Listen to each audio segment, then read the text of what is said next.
yacu kugira ngo tugusobanukirwe kandi twumve icyo dushaka. Ngaho koresha buri mumwe wese, cyane cyane njye ubumbura akanwa, unkoreshe ureke buri jambo ryose uriyobore ku bwiro cyawe, mu izina rya Yesu umwami wacu, amen. Haleluya. Ku bashyitsi, nitwa Jean Pierre Kwizera. Ndashimira Imana ko impa uyu mwanya wo kugira ngo tuganire ijambo ryayo, kandi ngira ngo ubwo Imana yaduhaye uyu mwanya irashaka ko byanga bikunze dukomeza kumva ijwi ryayo. Hanyuma tumaze iminsi mu masengesho turi kuvuga urugendo rw'umwana ukura, cyangwa se umukristo ukura ariko agakura ku kigero cy'igihagararo cya Kristo. Ibyo nibyo ngiye gusubiramo n'ubundi, nubwo nzi neza ko buri munsi tubisubiramo, ariko byanga bikunze urugendo rwo gukura ntirurangira, ntabwo rurangira. Buri mumwe wese akura ku kigero cye, cyane cyane iyo tuvuze ngo gukura ku gihagararo cya Kristo ho birakomera cyane, kuko bisaba buri munsi uyu muntu abyitoza. None rero twasomye igice cyo mu Befeso, igice cya 4 basi ku murongo wa 11 kugera ku murongo wa 15. Ariko mu by'ukuri ndagira ngo mbibutse ngo ari Efeso ari na Kamembe nta hantu batandukaniye, bose ni kimwe. Bishatse kuvuga iki rero? Ibintu bivugwa muri iki gitabo cyo muri Efeso byaba ukuri gukomeye cyane muri kare yitiriwe Kristo umwami. Ni nayo mpamvu ku bantu bakunze gusoma ibyanditswe, ndetse turaza no kureba zimwe mu ngendo umukristo akwiriye gutera kugira ngo arusheho gukura, n'ibintu byakomeza kumufasha kugira ngo arusheho gukura. Ariko tunatekereza ni ibiki bishobora kutwereka ko uyu muntu ari umwana, nubwo amaze igihe kire muri katedrale, nubwo amazemo imyaka 27 cyangwa irenga ari muri katedrale. Ni iki cyatwereka ko mu by'ukuri akiri umwana? Hanyuma ndaza no kuvuga n'icyo umubyeyi akeneye kugira ngo uyu mwana arusheho gukura. Ariko kandi umwana we akeneye iki kugira ngo akomeze kuba hamwe kandi akura kigero cy'igihagararo cya Kristo? Niyo mpamvu rero nimvuga gukura, mwumve mu buryo bugera 3. Mwumve ko itorero rikeneye gukura nk'umubiri wa Kristo, ariko kandi n'umuryango ukeneye gukura nk'umubiri wa Kristo, ariko kandi ndetse no ku gice akeneye gukura ku gihagararo cya Kristo. Niyo mpamvu mvuga ngo ibyo byose ntibyashoboka igihe umwe muri twe adakuze ku gihagararo cya Kristo. Nababwiye ngo Efeso nta hantu itandukaniye na Kamembe kubera impamvu ngiye kubabwira. Efeso yari nk'inzira y'ubucuruzi, aho abantu bose urujya n'uruza rw'abantu baturutse imihanda yose bahuriraga aho ngaho. Cyane cyane bari bazwi ko bateye imbere cyane mu bucuruzi. Aha rero ntaho bitandukanira na Kamembe, kuko abakongomani baraza, abarundi baraza, kandi bantu baturutse imihanda yose baraza. Hanyuma rero iyo mpamvu yatumye batera intambwe yo kuvuga ngo ubwo abantu batangiye kugira iby'imisengere, reka twongeramo produit nibura idakunze kuboneka ahandi hantu, bongeramo n'ibigirwamana kugira ngo bajye babicuruza. Birenga mu isoko, byinjira no mu rusengero, kugera naho mu rusengero aho bari bafite ikigirwamana gikomeye cyitwaga Artemis cyangwa se Diana, kandi cyari imana y'uburumbuke. Umuntu wumvaga ashakisha kugira ubwo bukungu, nk'inzara n'inyota twebwe nk'abanyarusizi dufite yo gushaka amafaranga tunzi. Simbizi niba iyo mana baramutse bayiteretse hano tutayigura, ntabwo mbizi. Cyane irimo amafaranga, irimo n'ubutunzi. Kimenyimenyi aho tuyashaka sizi ahimba impana akajya Kigali akajya kuyigurira kandi akayazana, ntiyayabura. Imana idufashe. Iyo Efeso rero Paulo nyuma yuko ahabwiriza ubutumwa yashimye kubandikira kugira ngo ibyo abandikiye babifate bajye babisoma uko bwije nuko bukeye. Mu kubahugura rero yarababwiye ngo mu by'ukuri murakwiriye kunguka ubumenyi bwose n'imbaraga zose mwaboneye muri Kristo Yesu. Mwakiriye umwami, mumwakira mutari mubikwiriye. Nyuma y'ibyo byose ntiyabarekeye, yabahaye imigisha yose yo mu buryo bw'umwuka. Arayidondora mu gice cya mbere akavuga ngo mwababariwe, mwaracunguwe, mwahinduwe abana, si icyo gusa mwaherewe ubuntu, agakiza kanyuze mu kwizera biciye muri Kristo. Arangije aravuga ngo nanone si ibyo gusa, Imana ntiyabacunguye ibyaha gusa, ahubwo yashimye guterura wa muntu wari warapfuye yishwa n'ibyaha. Imana iramuterura imwicaza mu ijuru mu buryo bw'umwuka ngo yicaye muri Kristo Yesu. Ibyo ngo Imana yabikoze kubera iki?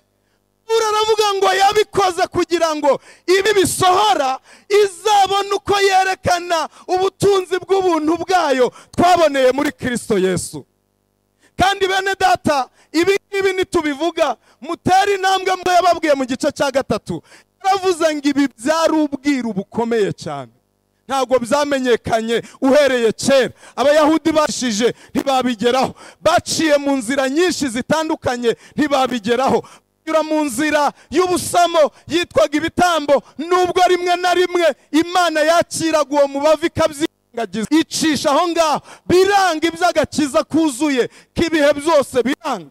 Hanyuma baca mu mategeko naho biranga, nk'uko muri katedrale dushobora guca mu mubatizo cyane cyane bikanga, ahandi tugaca mu gukomezwa, ahandi tugaca no muri korari twanyuramo rimwe na rimwe ntitugere ku musaraba bitewe n'ukuntu umuntu yini cyangwa n'ukuntu yavutse. Rero mbanje guhangaha kugira ngo ntaza kuvuga gukura igihe cyose ndi kubwira umuntu utara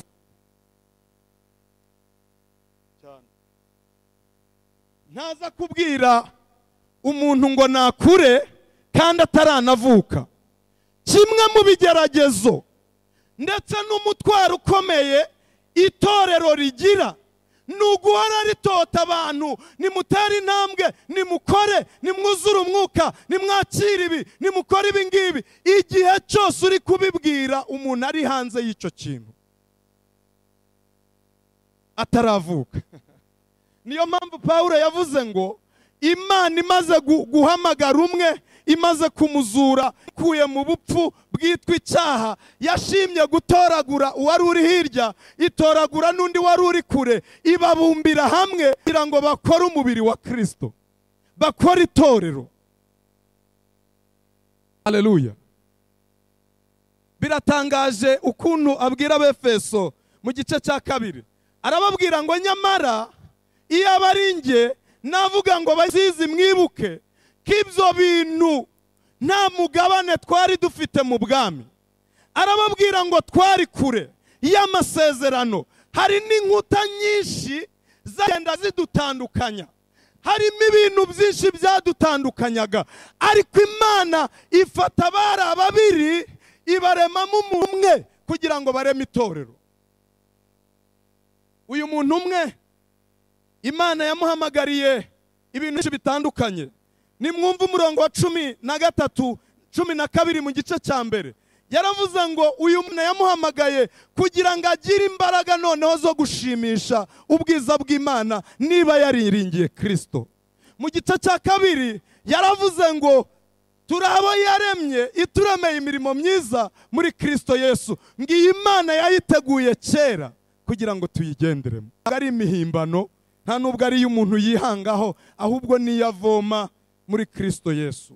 Ni nayo mpamvu mu gice cya 5 yagiye avuga ngo uyu muntu akubaho yigana Imana nk'umwana ukundwa, ndetse mu gice cya 6 kugira ngo abishobore kubera ko ari mwijima, aravuga ngo akwiriye gutwara intwaro zose z'umwuka kugira ngo abe hanesha.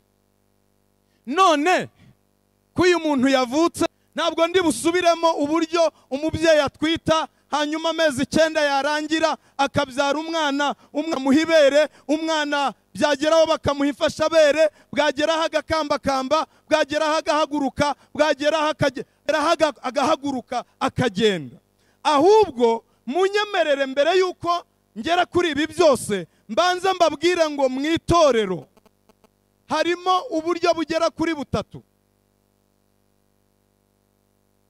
Harimo umuntu witabira ariko atarumva Yesu avugana nawe amuganiriza, amubwire ngo dore uko umeze, ukwiye kuva muri ibi, wihane, wakire Yesu nk'umwami n'umukiza. Uwo nguwo niwe dukunda kwita ngo numwe mu bitabiriye itorero ariko afite ubuzima bupfuye, aramutse anapfuye nonaha rwose twaririmba ngo Imana iramuhamagaye, yarimbuka rwose, yarimbuka pe, yarimbuka. Undi muntu mu rusengero wakiriye Yesu, amwakira nk'umukiza, amwakira ndetse nk'umwami, umwuka w'Imana atura muri we. Uwo nguwo ahora ayoborwa n'umwuka, ahora yifuza iby'umwuka, ahora ashakisha iby'umwuka. Uwo n'undi muntu uri mu rusengero. Hari n'Ukristo uri mu rusengero yakiriye Yesu, hanyuma ageze aho ngaho ariko n'umubiri uracyamutegeka, uracyamugenga, ni umukristo w'umunyamubiri. Munahuye yagushihura, yakubwira ko yagutera ikofe, hanyuma ku cyumweru akazihana. Aramutse agize umugisha, perezida wa korali ntaba ahari, cyangwa umuyobozi w'icyumba cy'amasengesho, cyangwa umuyobozi w'uko yagucipa, hanyuma akazihana ubukurikiye, kandi abari mu rugendo. Ariko uwo tumufata n'umukristo wabaye igikuri, ntatera intambwe, ntakura n'ubwo ahaguruka. Hanyuma muri Efeso Pawulo yahoraga ashakisha uburyo aba bantu bose bazamukira hamwe, bakurira hamwe. Haleluya. Imana ishimwe ko muri kubitega amatwi, kandi nanjye aho ngeze ngiye kwitonda kugira ngo mbivuge neza.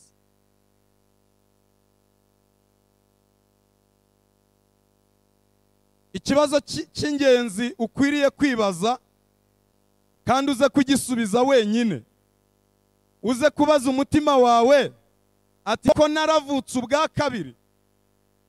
Nukirangiza ntugarukire aho ngaho, uze ngo byabaye ryari. Ngira ngo ni kimwe mu byo Pastor Jean yabajije mu cyumweru cyashize. Ariko icyanyuma uze kwibaza ngo byari byagenze gute kugira ngo uvuke, wakire ubwo buntu, wakire izo mbaraga. Nubura uko byari byagenze, nubura icyari cyabaye, usubire inyuma mo gakeya, wongere koko narakijijwe, nakiriye Yesu nk'umwami n'umukiza.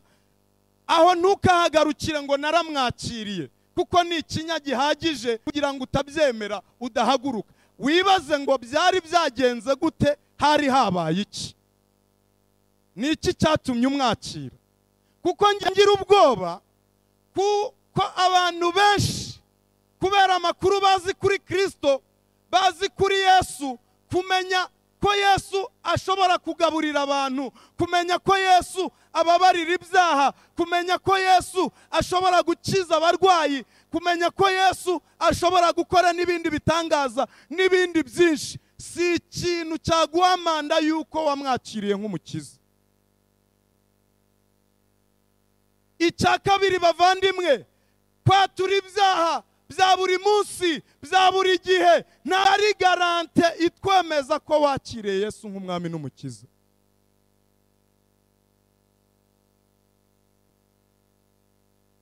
Icya gatatu, gusenga kenshi no gukora kenshi no gukora imirimo y'itorero myinshi ntabwo ari garanti itubwira ko wakiriye Yesu nk'umwami n'umukiza. Baciye intege.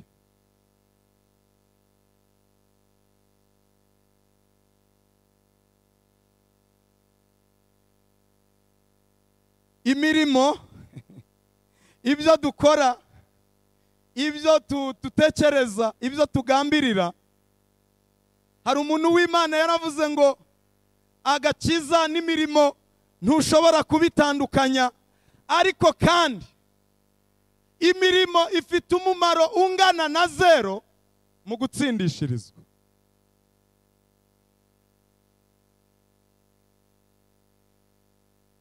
Shatse kuvuga iki bene data? Shatse kuvuga ko niba waratsindishirijwe uhabwa uburenganzira bwo gukora imirimo myiza, ariko niba utaratsindishirijwe umeze nka wa mwene data hahandi bakora ku gipande, uzareba wa muntu utari muri liste y'abantu bagomba guhembwa, baziranye na bosi na shebuja wamuhaye imirimo, ashobora kuza ndetse yanazindutse kurusha abandi, bakanamwandikira ko hari ibyo yakoze, hari ibyo yagendeyemo, hari uburyo yirinze, atariye uburo kuri ba bandi bakunda gukora ikiyede. Narabimenye ko nabo bicara bakarya uburo, abandi ashobora no kuvunika kurusha abandi. Ariko ikibwira ko nta musaruro bifite ni umunsi bazaza guhemba bamubwira ngo muri liste ntabwo wari urimo, nubwo twakwandikiye ku gipande bosi ntiyari yagutumiye. Yebaba, kuririmba rero ntibivuze ngo uzajyayo, gusenga ntibivuze ngo uzajyayo, yewe no kugira ibindi bya mirenge ukanavunika ntibivuze ngo uzajyayo. Uzajyayo niba wanditse mu gitabo cy'ubugingo, kandi icyo gitabo umuntu acyandikwamo igihe yemeye umurimo Imana yakoze muri Kristo Yesu, akemera ko ibyo Yesu yakoze atarabishoboye, akemera ko ibyo Yesu yakoze ari cyo gihagije, akemera ko nta mbaraga ze zirimo, nta bushake bwe, nta kindi kintu afite, ahubwo akavuga ngo Kristo, namenye ko ndi mubi, ahubwo uri mwiza, ngwino umpindure mwiza kugira ngo nandikwe mu bana bawe. Ni nacyo Yohana avuga ngo icyakora abamwemeye bose bakizera izina rye yabahaye ubushobozi kuba abana b'Imana. Kandi haleluya, haleluya, haleluya. Ni nacyo cyatumye avuga ngo uko koko turi abana b'Imana, ngo kandi koko ni turi, uko azasa niko tuzasa, niyerekanwa tuzasa nawe. Niyo mpamvu rero ndi kubabwira ngo niba utaravuka, kuvuga ko ugiye gukura ni ikibazo gikomeye. Ubwashize ubwo narindi hano nasubiyemo icyo gukura, kuvuka cyane. Narababwiye ngo utaramenya kuri mubi, utaramenya ko nta kuru ufite, kubera ko umwana n'umuntu upfuye mu mwuka buri gihe ahorana ukuri, yumva ari mwiza, yumva ntagira. Rimwe na rimwe aravuga ngo nibyo yakoze, ngo yabikoze nyine kubwo kwikiza. Muzumva n'umuntu ngo nge niba sinsambana sinaroga, ngo nuwo simwangira ubusa, nuwo yanga nta mwangira ubusa. Niye utangira gutekereza ko uramutse upfuye warimbuka nonaha. Hanyuma kandi watera indi ntambwe ugasobanukirwa ko hari ukoze icyo utari ushoboye, arakuzura, akugira muzima, akugira uwere. Kuko Bibiliya iravuga ngo twahindutse abana b'Imana. Si icyo gusa, Kristo yaduhinduye abera mu maso y'Imana. Sinzi n'impamvu turirimba ngo Uwiteka umucamanza, ngiye mbonyeho amaraso, ngo nabacincira urubanza, ngo ahubwo anyita umukiranutsi. Ntabwo ari wowe ukiranuka, ni amaraso ya Kristo akiranuka kuri wowe. Ntabwo ari wowe ukiranuka, ni Kristo ukiranuka kuri wowe. Ni amaraso ye agutwikiriye, ni ubuntu bwe bugutwikiriye. Niyo mpamvu rero ukeneye kwemera uwo murimo Imana yakusaraba. Kandi nongere ngisubiramo nk'uko nari nakivuze, Kristo niwe washoboye icyo Imana yasabaga abantu cyose, arakikorera. Akikorera mu bubi, akikorera mu gasuzuguro, akikorera mu rwango rukomeye, ndetse no mu nkoni zitangaje. Akizamura ku musaraba, aridekarara, aravuga ngo byose ndabimaze, ndabirangije, hasigaye utera, akamenya ko hari icyo nakoze. Ariko kandi Kristo ni nawe washoboye ibyo Imana yasabaga abantu. Mu yandi magambo, Kristo yakoze umurimo w'Imana, ariko kandi yabaye n'umurimo w'abantu ku Mana. Ibyo Imana yasabaga byose yarabyujuje. None uyu muntu ukavutse abaye umwana arasabwa. Yesu ntabwo yigeze agena ngo vuka hanyuma uguma aho ngaho ntuzongere gukura. Hari ikibazo kimwe njya nkunda kwibaza, nimutekereze namwe, uramutse uhuye n'umuntu, munkurikire neza kuko kirasaba gutekereza cyane. Uramutse uhuye n'umuntu uri kujya mu mujyi wa Kamembe, mugahura n'uyu muntu ukabona mu maso afite mu maso nk'aho uruhinja, wareba igice cyo ukabona afite nk'amabere, ukabona afite n'amaguru yakomeye nk'uru ruhu rwanjye, ukabona arakuze hasi, hejuru ntabwo akuze, watekereza ngo iki? Nimunsubize. Ikintu cya mbere ushobora gutekereza, pastor ari kuvuga ngo uyu muntu ashobora kuba afite ubumuga. Ariko icya kabiri, nk'Abanyarwanda noneho batuye Rusizi, ushobora kwirukanka ukavuga ngo mpuye ni dayimoni. Mwisekere gate twese twakwiruka. Nge nakwiruka, ase uru ruhinja rufite amaguru yakanyaraye nk'ay'abasaza. Kandi bibaho pe, no mu masengesho bibaho, no mu bahanuzi bibaho, no mu rubyiruko bibaho, no mu bayobozi bibamo.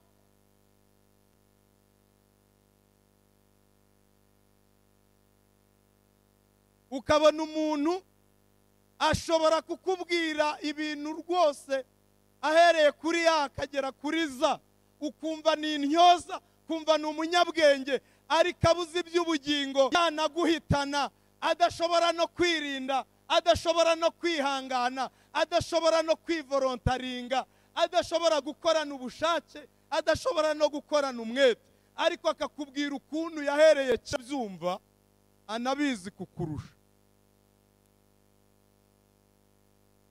Ariko iby'ubugingo ntubimubaze, ibyo kwera ntubimubaze, ibitungana ntubimubaze.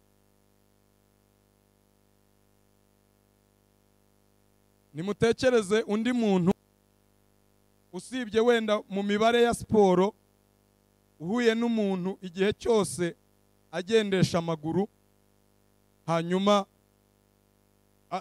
agendesha amaboko, umutwe uri hasi buri munsi, agenda amaguru ari hejuru.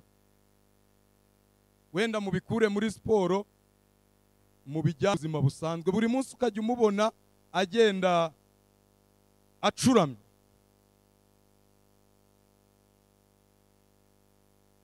Watekereza ngo iki? Ushobora kuvuga ati uyu muntu afite maji, uyu muntu ashobora kuba ari undi muntu, ukajya ugenda ku ruhande ukavuga ati uriya yakurasa n'imigeri, kuko cyane kiba yegereye n'amatwi byaba byoroshye. Mwari muzi ko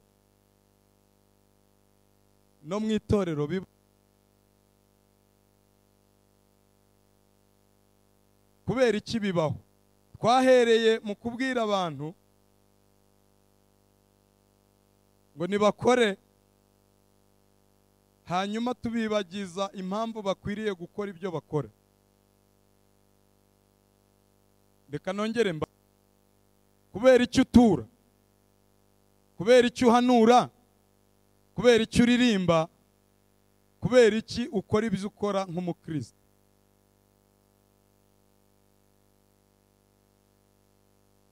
Ibyo byose mubitekereze. Ni iki rero kizakubwira umukristo w'umwana? Icya mbere, ubundi mu buzima busanzwe umwana yumva icyiza cyose ari icye. Niyo ahagaze, hari n'igihe akubwira ngo ufite nk'agakoni, akakubwira ati mpa agakoni kanjye, cyangwa ufite nk'ikiko ati mpiko cyane.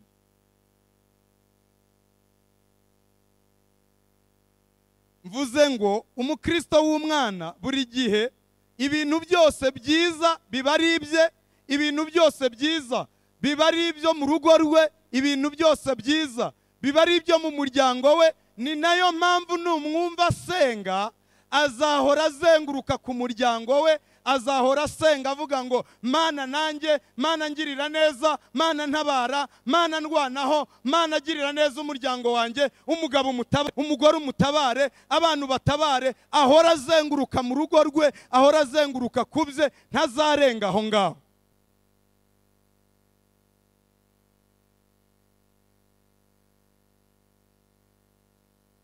Icyabiri kizakubwira ko ari umwana, ni igihe cyose uzabona umukristo akubwira ngo agakiza nako mu mutima. Niyo mpamvu ibi ngibi kuba nta mutima uncira urubanza. Wazaba ari umwana pe w'uruhinja. Ndetse kubera iki ari umwana? Ni ukubera ko buri gihe cyose aba yumva icyo abyutse kimunezeza, icyo abyutse kimushimisha, kabone n'ubwo cyaba kidashimisha Kristo, we yumva ari ibye nyine akwiriye kubikora. Nyiraha kubyibagirwa, umukristo mukuru nagera aho ngaho azahora avuga ngo niki gishimishije Kristo ngikore. Ntabwo azabyuka ngo niki kinshimishije aba ari cyo nkora. Umukristo mukuru aravuga ngo niki gishimisha Kristo aba ari cyo nkora, kabone n'ubwo cyaba kimubangamiye we ubwe. Niyo mpamvu uzumva umuntu yambaye umukandara akagenda akakubwira ati pfa kuba ntacyo bintwaye, nta n'umutima undega.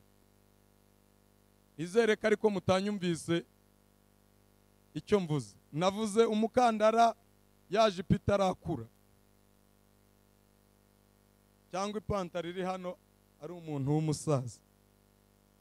Ndavuga hano munsi aho dushyira ikofi.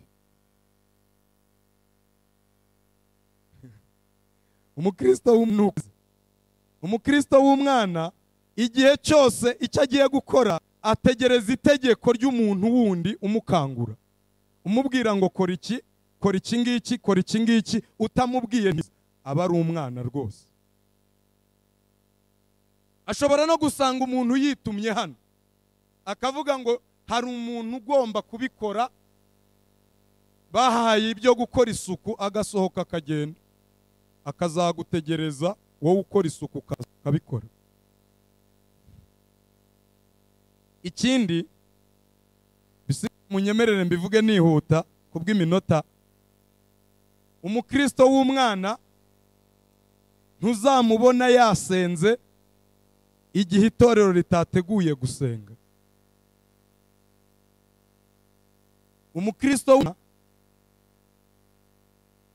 igihe cyose aba yumva ari we wenyine mwiza, ahora acira n'abandi urubanza. Aravuga ngo uriya ntuze nta kigenda, uriya ntuze nta kigenda, uriya ntuze nta kigenda. Ahorana imanza mu mutima we kuko agira ngo niwe mwiza kurushaho. Umukristo w'umwana igihe cyose ntajya abona ikintu cyiza, n'icyiza cyose ashaka uburyo akivunjamo ikibi kugira ngo yumve ko ari we wagombaga kugikora kandi akagikora neza.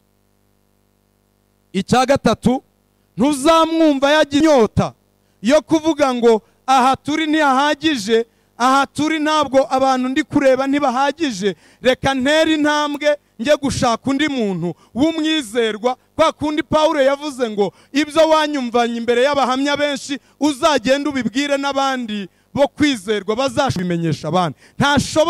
Ntashobora buri gihe ahora avuga ngo impano yo kubwiriza siye, niyo ubimusabye ntiyabikora. Ariko bene data, umwana wavutse wese mu rugo iwabo, cyane cyane uwavutse mbere, afata inshingano yo kurera barumwe, kabone n'ubwo nyina yaba ahari cyangwa adahari, kabone n'ubwo se yaba ahari cyangwa adahari. Arasabwa gukurikirana barumuna be, akajya areba ingeso zabo, akajya areba ibitagenda neza, akanabaha amabwiriza bakwiriye kugenderaho nk'umuryango. Niyo mpamvu rero ntimuzongere kumva ko hari uhamagarirwa kubwiriza. Uwizeye wese nibyo yavuze ngo abizera bose bamaze guhinduka abigishwa, bahawe inshingano yo kujya mu mahanga yose kubwiriza ubutumwa bwiza. Nta buryo bubaho bwo kubwiriza ubutumwa bwiza. Oya, mu kiganiro wabubwiriza, mu kiganiro watanga icyo Imana ishaka, cyane ko na Pawulo mu gice cyake yaravuze ngo ijambo ryose ridashobora guhesha abandi umugisha ujye uryihorera, ahubwo uvuge rishobora guhesha abandi umugisha. Ni ibiki rero bizafasha uyu mukristo gukura? Uyu mwana azakuzwa n'iki? Haleluya. Rero tukareba abantu bafite Bibiliya babwira ikintu ngiye kubabwira.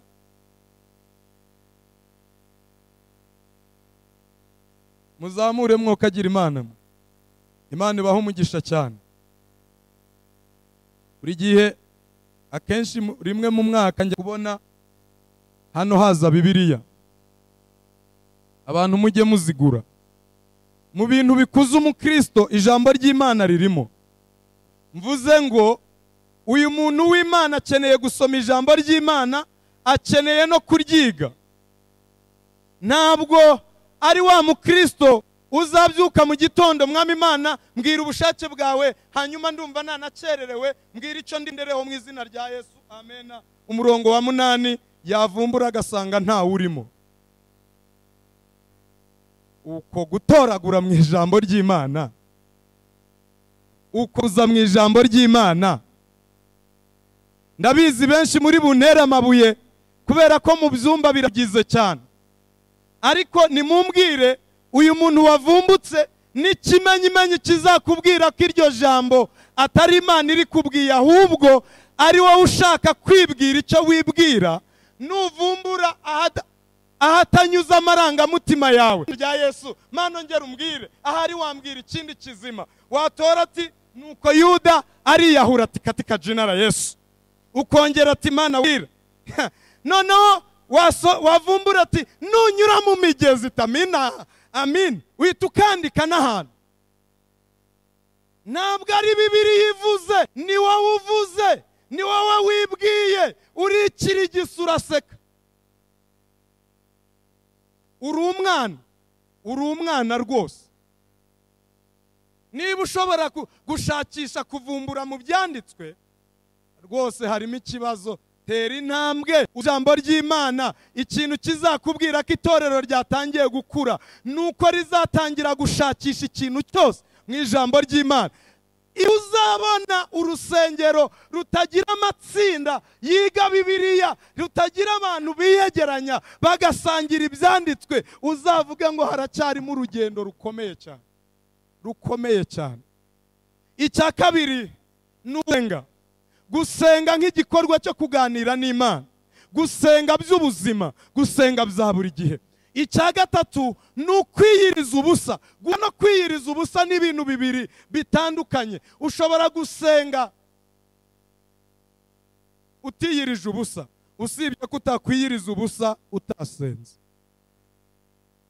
Ariko bibaho wabishatse wagize akazi kenshi ukabwirirwa, ariko ibyo si ibyo mu ijuru, nyine ni ukubwirirwa.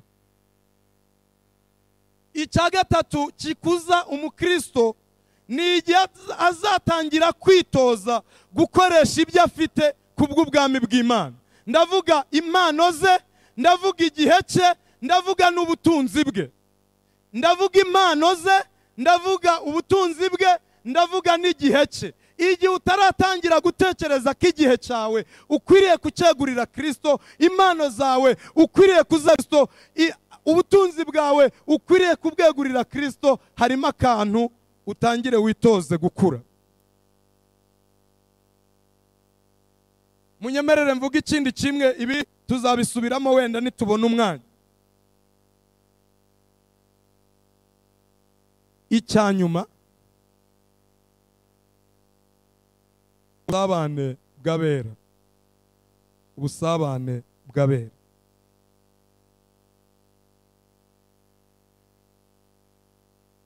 Hanyuma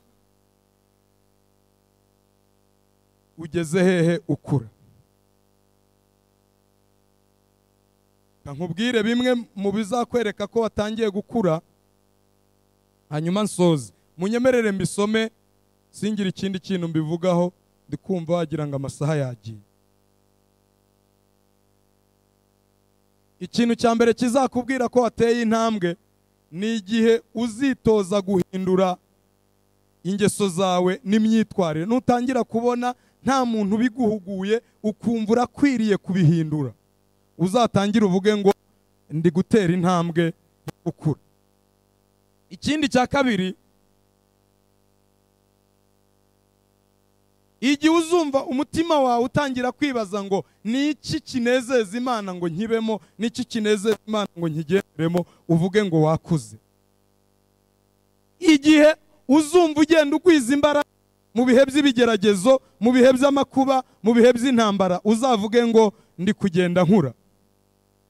Igihe uzagira umutima utangira kwihebera abandi bantu, utangira wumva ubabajwe n'abatizera, utangira ubabazwa n'abantu uri kubona batari mu murongo, ugatangira wumva urazi inshinga n'abantu bataramenya ubwiza bw'Imana, ukumva umutima wawe urashya kubw'ubutumwa bwiza, uzavuge ngo kabisa ndi kumva ndi kugenda nkura.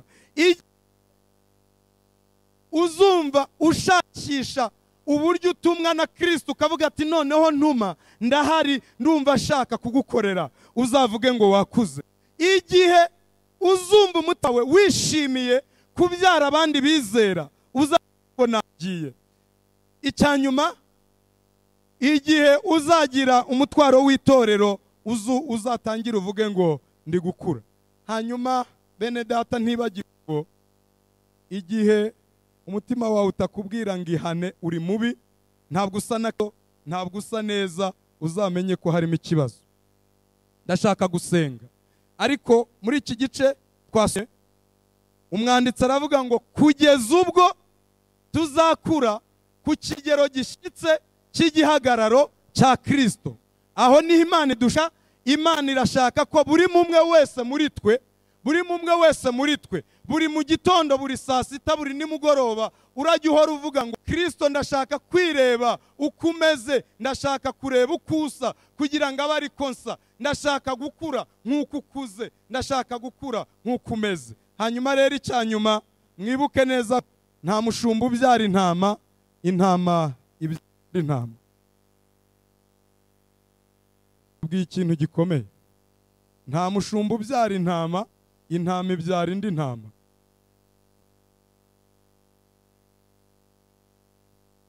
None rero urakuze,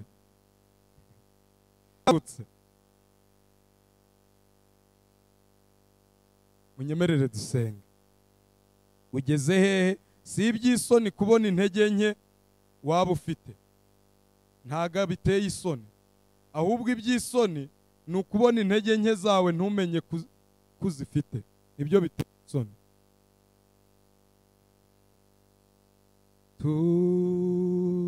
Turirimbe, turirimbe, Hozana tugusingize, wowe Mwana twaraba, Yesu tugusingize. Usoma ijambo ry'Imana, urasenga, ujya ugira ibihe byo kwiyiriza ubusa, ujya ugira ibihe byo kubwira abandi Kristo, ujya ugira ibihe byo kumva wihebeye abandi. Niba utabira, haguruka ubwire Imana ngo ndagusaba imbaraga, narakumenye ko wankijije, ariko wantoreye n'uyu murimo wo kugira ngo mbikore. Haguruka.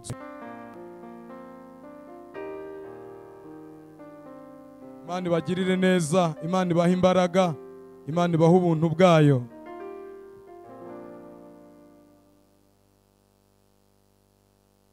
Pawulo yandikira itorero ry'Abakorinto mu rwandiko rwa mbere mu gice cya 13 umurongo wa 11 ku murongo wa 11 aravuga ngo nyiri umwana muto navugaga nk'umwana muto, ngatekereza nk'umwana muto, nkibwira nk'umwana muto, ariko maze gukura mva mu by'ubwana nkiri umwana navugaga nk'abana, ngakora nk'abana, none ubu namaze gukura navuye mu by'abana. Kuba mu itorero imyaka myinshi sibyo bigukuza, kuba muri korali imyaka bigukuza, kuba warabatijwe no gukomeza sibyo bigukuza. Gutanga icya 10 ntaho wanditse, utanditse mu gitabo cy'ubugingo, ugatanga amaturo utanditse mu gitabo cy'ubugingo, urarihura ubusa. Imana ntirya ruswa. Wenda waha umuntu ruswa, ariko Imana ntirya ruswa. Icyo Imana yifuza ni umutima umenetse, umutima ushenjaguwe. Imana ntizawusubiza inyuma. Imana yifuza abarokore bakuze, batirirwa bakimanza. Imana yifuza abantu bakunda mu nzu yayo. Kuki muhereza Arsenal na Manchester umwanya? Kuki mudatinda mu bukwe? Kuki mudakererwa mu bukwe? Kuki mudakererwa muri Manchester? Kuki iyo Rayon Sport kuri radio no kuri televiziyo no muri stade mwagezeyo mukaza mu nzu y'Imana saa 5? Ari manza. Bene data nimureke mabwire, nimureke gucumuzwa n'utuntu dutoya, nibwo n'ibinini muzabishobora. Baye sanyeme. Wahaguruke dusenga Imana niba wumva hari icyo Imana ikubwira. Kandi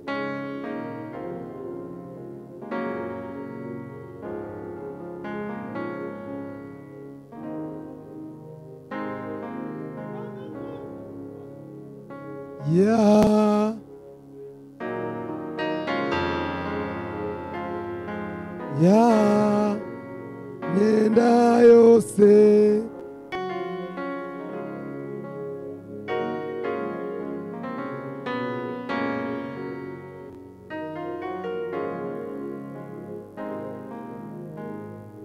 abahungu bawe n'abakobwa bawe barahagurutse Nyagasani. Reka umwuka wawe wera imitima, reka ijambo ryawe ryerere mu mitima yabo, bahinduke rwose by'ukuri, bagira imitima mishya, bahinduke gukura, bahinduke ba Kristo bakuze, bareke kuba ingwingiri, bareke kuba impinja. Reka ntibigaragarire mu guhaguruka gusa, bihaguruke mu mirimo bagiye gukora, bigaragare mu mirimo bagiye gukora, bigaragare mu myifatire yabo, bigaragare mu mikorere yabo, bahinduke rwose, buzuza umwuka wera.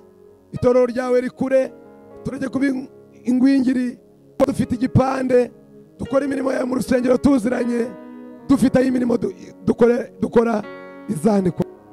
Turagushimiye, tuguha icyubahiro mu izina rya Yesu, amen. Mureke dukomere Imana amashyi tuyishimire.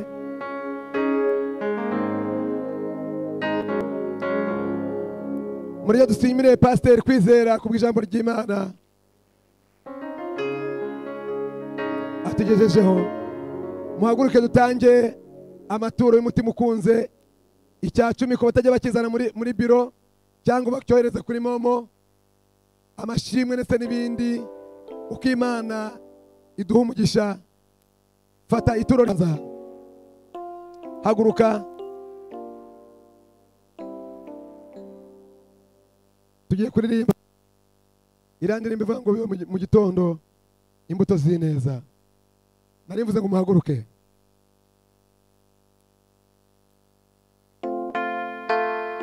Magana 286 fata ituro ryawe urizana umutima ukunze, uze gutura Imana umutima mbere y'uko utura umubare w'amafaranga. Ubwira Imana ngakira umutima ugukunda. Riba mu gitondo